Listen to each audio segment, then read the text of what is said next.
Kumusta po kayo? Ako po si Vino at isa po akong teacher at engineer. At dito po sa i-demo po natin ay ito pong user ID controlled by request parameter with password disclosure. Isa pong web app na vulnerability na pwede po natin i-resolve dito sa lab na to. Ang ginagawa po dito or gagawin po natin ay i-retrieve po natin yung password ni administrator. So, kunyari hindi po natin alam at pag nakuha po natin yung password, pwede na po tayong mag-delete ng Carlos na user. Parang yung mga naunang ginawa po natin. And magiging successful na po yung masosolve na po natin yung lab po na to.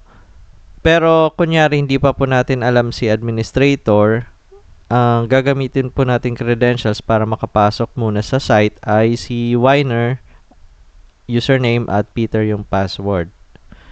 So, access na po natin yung lab. Pwede po tayong gumamit ng burp dito, pero may pinakamadali po ay yung gamitin po natin yung feature muna ng browser. Kasi pwede naman po siyang ma-solve gamit lang yung browser. So, dito walang admin panel, hindi po natin ma-delete si Carlos. So, kailangan po natin mag-login muna. Sino nga ba yun? Si Winer. Gagamitin natin at Peter yung password. Okay. Pinalitan ko na pala to. Okay, so nakapasok na po tayo kay Winer. Pero wala pong indication na administrator dito. Wala din yung login panel. Ang makikita lang po natin dito sa taas, sa URL, merong account na ID Winer. So, pwede po natin i-try. Admin muna. Kasi minsan admin yung user. So, wala din. Balik muna tayo. Kumpletuhin natin. Baka administrator naman yung name. Ayan, doon pa lang, napalitan niya. At walang error na nangyari. At hindi bumalik doon sa login. At napalitan yung may account. Naging administrator na. At nagbago na rin yung password. Ibig sabihin, ito yung password niya, administrator. Kaya lang, naka-hidden siya, diba? O, paano po natin makikita yan? I-right click lang po natin, then view page source. Hanapin po natin yung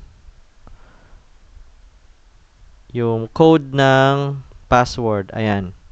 So, ito po yung login form ng password. Naka-post siya. Ito yung password. Then, yung value yung password, naka-hidden siya. So, ito yung value. Ito po yung password. So, kukopyahin po natin yan. Then, lalog out po muna tayo. Papasukin na po natin si administrator. At yung kinopya po natin, ipipaste lang po natin dyan. Then, login. Ayan. Admin panel lumabas na. So, nasa loob na po tayo ng administrator.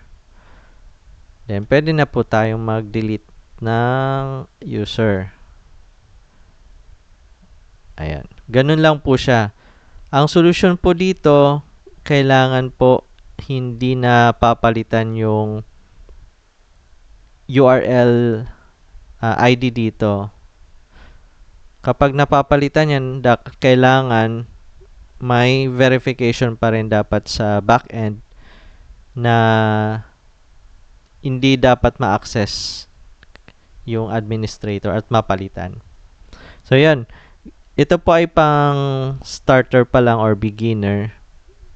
Kasi commonly, naman yan sa napapalitan naman yan ng yung may mga pang filter naman po yung mga backend dyan. So, para lang po maiwasan natin, kailangan chine-check po yan sa testing ng web security. So, ayan po. Kung meron po kayong bagong natutunan dito, maraming salamat po sa laging panonood at sa mga manonood pa po sa mga susunod na video. Salamat po.